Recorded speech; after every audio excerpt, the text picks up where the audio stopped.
Let the dragon consume you! Enemy sighted.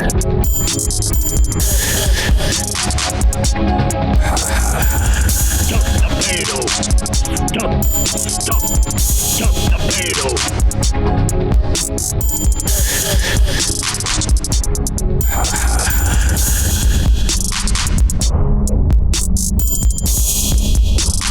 In 5, 4, 3, 2, 1.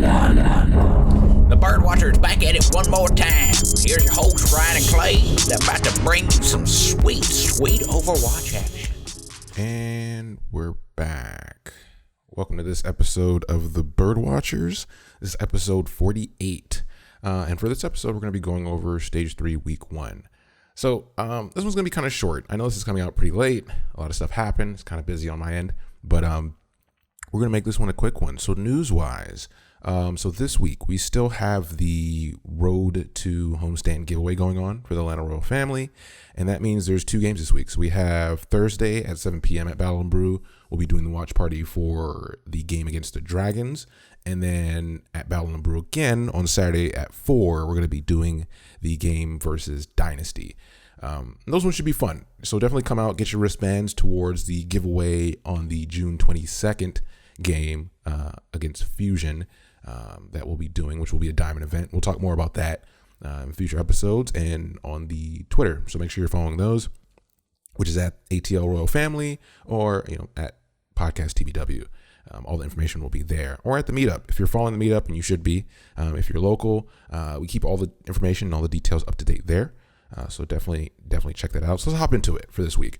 So Stage 3, Week 1. We start off again. Everybody's hype, right? Everybody's back for more goats. I know. I'm kind of disappointed too. That was kind of the news that nothing happened. I mean, there was nothing sitting in the PTR. Blizzard's been kind of radio silent about the whole situation. There are rumors that if 222 is going to happen, the lock, it won't be till Stage 4 or maybe next season, or hopefully Worlds. I hope for Worlds we're not sitting through another GOATS meta situation. But who knows? Who knows until it gets here? One thing we do know, though, is that Worlds is happening. They announced a while back. And part of the news is that, people are now going through voting, and voting is coming to an end. So we're starting to establish who's coaching, who's general manager, who's community manager. So keep up to date on that for whoever you're repping, whoever your country is. Canada all the way, right? And I'm hoping that we do better this time. I feel like we took a step back last Worlds, but this isn't that episode. So let's hop into standings for this week, right? And we started off with San Francisco Shock versus Atlanta Reign, which everybody was talking about and which we're going to talk about as the first game today. So we're going to skip that one. Next was Florida Mayhem versus Seoul Dynasty. Seoul taking that 4-0. Florida's still struggling on the roster side and coaching side and everything side. So hopefully they figure that out. Takes us to Charge versus Hunters. Charge winning this 3-1. I think this was surprising. Hunters were a team that were giving a lot of teams trouble, but somehow are starting to fall into a slump, or people are getting used to it, and looks like the Charge are on up and up here, taking this one from them, 3-1. So then we go to the next day, which was Friday, where we had Los Angeles Valiant versus Shanghai Dragons. Dragons taking it 3-1 there. Dragons have been getting a lot better, have finally found their stride, making their debut in a stage playoff last stage, and Valiant still struggling. It seems like they're trying to find their footing, and they're getting closer to that. They've settled on a roster that they're going to use for a while. A big shocker, they now have their main tank line is Fact Fiction and KSF, which has caused a lot of questions, because that kind of feels like a tier 2 starting main tank line, but obviously they have a plan they're trying, right? And what they were doing wasn't working, as you can tell by the record. So, who knows what will happen. We move into Paris Eternal versus Toronto Defiant. Paris Eternal stealing this one 3-1. Defiant are trying something new. They brought on two new players, and it shows here. Paris Eternal taking advantage of that, as they have finally settled on who they're going to be using. So we'll see what happens there, but definitely a surprise in my book. Then we move to Uprising versus London Spitfire. Spitfire have finally gotten their shit together, for lack of better terms, and they take this one 4-0. Outlaws versus New York Excelsior. This was one of, this goes up in the air, right? Because you have the two situations or the two games where we beat them, right? Back to back. And people talk about that. But Houston Outlaws here have been struggling organization-wise and as a team. And for them to go get 2 games off of New York is a big deal. Although New York did bring SBB back, and it looks like they were trying new things with the Sombra variant of goats, which is new to them. Or not new. I mean, they were trying it before, but they're going more heavy on this one. And they almost lost it. So we'll see what happens moving forward. But I think this is kind of a fluke. We'll see. We move to Gladiators versus Dallas Fuel. Gladiators take this one 4-0. Fuel has kind of been a hit or miss team in certain situations. Like they beat all the bad teams, but when it's teams that they have to line up with or teams better than them, they tend to kind of fall short. So we'll see what kind of adjustments they make. We go to Saturday now, which is Spark versus Fusion. We had Spark beating Fusion 4-0. Fusion, another team that's been struggling, and you can kind of see it in their eyes that I don't think any of them want to be there or even play the game anymore. It's kind of hard to watch. A lot of people calling for Fraggy, and it's possible. It might be his time to shine since Sato's not kind of performing as everyone expected him to. He's not rising to the occasion. But then we look at Vancouver Titans versus Atlanta Reign. Reign having one of the death weeks, as people are calling it, compared to any other team in the league so far, where we're facing essentially what's the number 1 and number 2 teams right after having to play New York back to back. And it, we actually stood our ground. This is a theme that people are saying is that Reign plays very good against the great teams, but they struggle to just crush the smaller teams, and sometimes they steal wins from us. So we need more consistency. We're still in that range of the Atlanta team curse, and it's exciting to watch, right? That's one thing about Atlanta sports, but it's nerve-wracking because we can lose any game to any team, but we also win any game against any team. So who knows? But Vancouver Titans do take this 3-1 against us. We then go to Dynasty versus Charge. Dynasty taking it 4-0. They kind of found their footing as well with their roster. We get to see Hiley on the support role, and he's absolutely crushing it number-wise, although he doesn't have, it's one game, right? Los Angeles Valiant then go against the Hunters. Valiant taking it 4-0. So a win of when they need, right? Every win they get is when they need to kind of get their motivation back up. And this takes us into Sunday. And on Sunday, 4-0 for Excelsior versus Spitfire. This one's interesting, right? Because Spitfire have been looking better and more confident, and they used to go toe-to-toe. This used to be the rivalry everybody would talk about, right? Like the two main Korean teams, and it's hard to see this happen. But New York Excelsior is a great team, and they've been continuing to be great, where London Spitfire has stumbled, even though being your last year's world champions. Paris Eternal versus Boston Uprising. Now, this was a good one, and this is one we're going to talk about. This is going to be our second game today. And then we have Justice versus Dallas Fuel. Dallas Fuel taking this 3-0. So like we said, they beat the bad teams. That's consistent for them. And then we had Vancouver Titans versus Los Angeles Gladiators, where this one was kind of interesting because it looked like for a while that Gladiators had a hold on Titans, and then it kind of flipped, and Titans did what they did, which is dominate. So that's your standings for stage 3, week 1. And now we're going to go ahead and hop into the games here. So we start off with Reign versus Shock. So like I said, a game everybody has been looking forward to because Atlanta has kind of gotten this name as a giant killer, or at least an annoyance. I definitely think we're a team now that teams don't want to play, right? Because you don't know.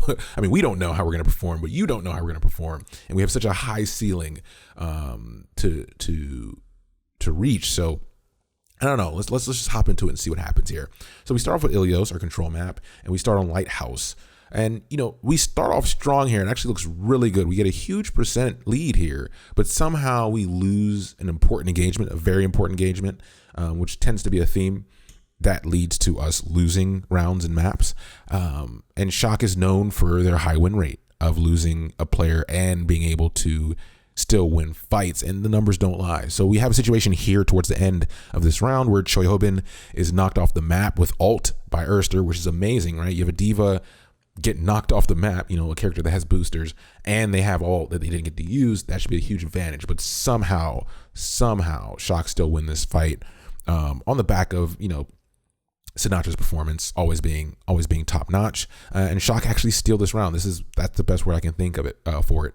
And then we move to Ruins, and Shock starts strong here, which is kind of discerning, but they end up dropping the ball, and Rain end up stealing this one. So it's like we lost the easy one, the kind of give me, and then we won the hard round, and this pushes us to the final one, which is Well. And this is good because Rain has a good record on Well.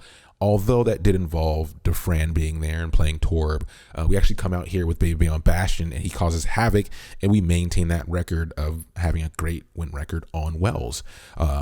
And Rain ended up taking Ilios 1-0. So we go up. We start off on top here, which is a great way to start, in my opinion. Because on Control, we're kind of hit and miss.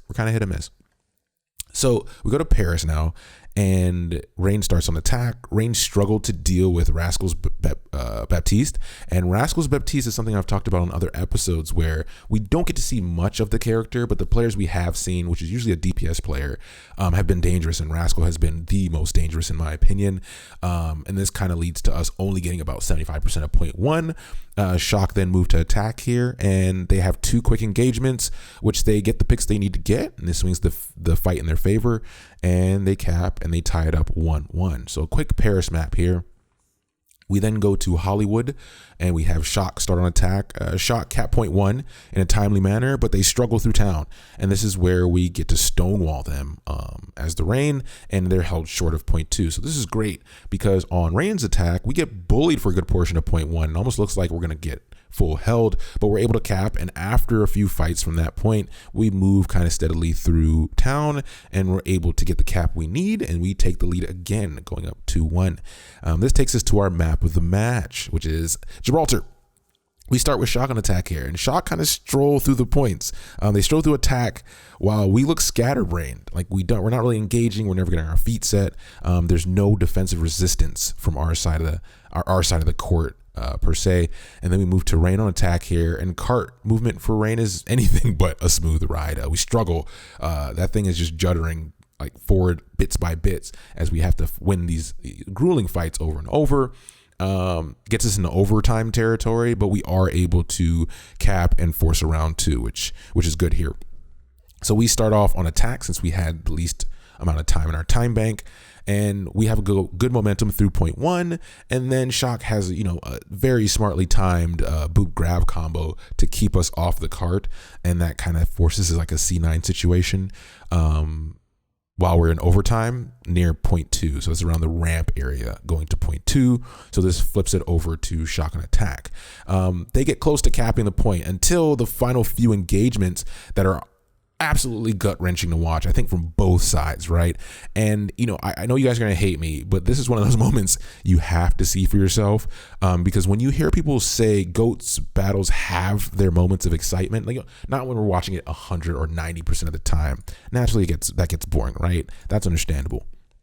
But there are certain fight situations where it does create this tension and that excitement in sports, and this is a good example of that. So go watch this to see what I'm talking about and see how it wraps up.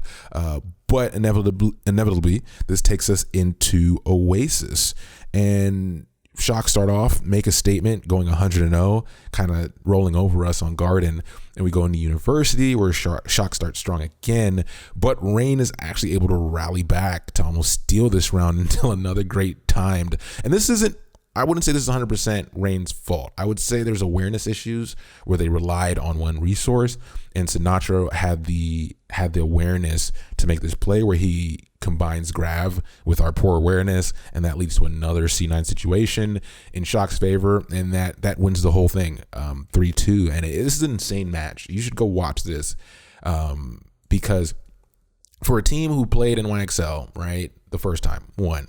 The second time, everybody said it's probably a fluke. We won again. And then we come and we put this performance against San Francisco and then follow this up with a performance we had against Titans. I mean, yeah, we lost both games, but we've had such a hard last couple games that the performance we've shown, now what we have to do is we need to move forward and crush the easier teams, right? We need to show that we play with the hard teams or the great teams because we can be a great team. But to be a great team, you have to beat the lesser ones. You can't have a competition with every team you play, right? That just makes you inconsistent. We need to show that consistency and get out of this Atlanta team curse, right? So this takes us to our next game we're going to talk about today. And that is the Uprising versus Eternal. Now, this is a game I looked at. Like, I wasn't originally going to do this one until I saw the score. And I was like, wait a minute, what's going on here? And it's a very interesting game because there's it's a close battle between both teams with very similar records at the moment. So this is an important game, right? So we start here with Ilios, our control map. And we start on Lighthouse. And Eternal take an absolute beating on this one. Uprising take this one clean without any question. This moves to Ruins, and Eternal resist a bit more, but Uprising is still very dominant, and they kind of close the casket on this map and start off 1-0. This takes us to our map of the match. This is an early one. On Paris, the hometown for Paris, the home map of sorts. And we start off with Uprising on attack, and Uprising basically walk onto the point. It's kind of weird to watch because it's very silent. There's like a couple picks, but they just kind of retreat. Eternal look like they're nowhere in sight, so to fight back, but they can't do much against RCK's EMP. So Uprising make this a smooth performance. It's very weird, and they have a huge time bank because of it. Paris they go on attack, and they respawn in kind by dominating Uprising in the same manner and matching them on time remaining. So this forces us to round 2.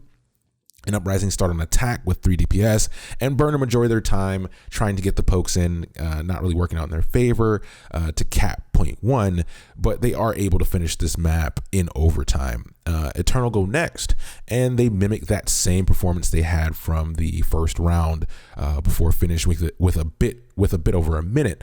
So we moved to round 3, and round 3 on Paris is just something you don't see. So very interesting here. Although Uprising has no time remaining, so they don't get another attempt. So only Paris that gets an attempt here. But, External does exactly what they've done attempt after attempt on Paris. And they make the best of this one attempt they have. And Finzi is playing out of his mind at the moment. And he eats a grab, which leads to a pick and the cap of the point. And they win this map. So Paris ties it up. 1-1. We move in that Eichenwald. And we start with Uprising on attack. So Uprising hit a brick wall on 0.1, but they're able to cap close to overtime. And then after that point, they kind of cruise through 0.2, pun intended. But Eternal really rally back towards the end to hold close to 0.3. We then have Eternal on attack. And Eternal, I think they win damn near every engagement as they roll through to cap and go up to match point 2-1 here.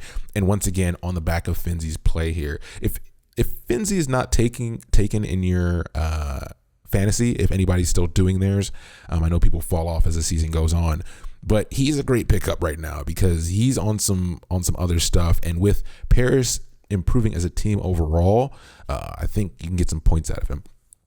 But that being said, we move to Gibraltar for match point on Paris, and Uprising start with attack here. So they get a smooth 0.1, but then they struggle on 0.2, and they burn all the extra time they earn from 0.1, but then they get a smooth 0.3, and that kind of puts about a minute 25 left on the clock for them, rounding out there. And then we have Paris on attack, and the cart doesn't stop moving. Paris kind of get a full cap with twice as much time as the Uprising had, and this takes us to our round 2. Uprising goes first because they have less time, but with only 1 attempt worth of time, and they can't really get much done, falling short of 0.1. And then Eternal follow-up, they had twice as much time, and they're already continuing to outperform Uprising. There's a situation where Finzi gets demeched, but they decide to engage anyways because they have ult advantage, and it was the right call. It plays in their favor, and they're able to wrap this one up, winning 3-1. I would say upsetting Uprising. They had 2 upsets this week against teams that had similar records to them, so it wasn't like a big deal. Like, it's just like they end up winning out. But definitely impressive from the Paris side. I mean, they were getting a lot of, hate. A lot of people talking about, Paris was a fluke. They were supposed to be this ghost boss or the boss of goats and stuff like that. And the whole European team and stuff like that. But it seems like they figured out what they need to do, how they need to adjust, and they've made those adjustments. So props to them. And that pretty much wraps up Stage 3 Week 1. So like I said, this one's coming out late, so we're going to keep this one short. And if you're hearing this after the Thursday watch party, I was glad I saw you there, right? But definitely come out for Saturday if you're unable to make Thursday, or even if you are able to make Thursday, come out Saturday. Because we're having a good time. More people are coming out consistently, getting to know a lot more faces. That's always fun. But that being said, as usual, you can reach us if you have anything to say at thebirdwatcherspodcast@gmail.com. On Twitter, where our most active is at podcast TBW, and on Reddit, the Birdwatchers Podcast, also very active there. Keep an eye out there for news as well. And then on YouTube, if that's how you choose to, if you have YouTube Premium and that's how you choose to listen, we're there as well at the Birdwatchers. So as usual, thanks for listening, and we'll be back very soon because the next episode is going to come out on time, I promise, with Stage 3 Week 2. Take it easy, guys. I have destroyed more of your kind than I can count.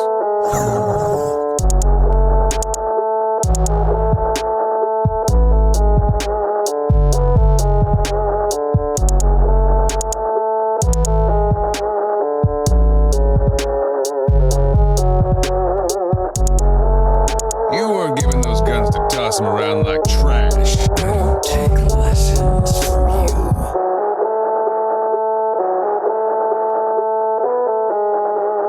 Try not to get us killed out there.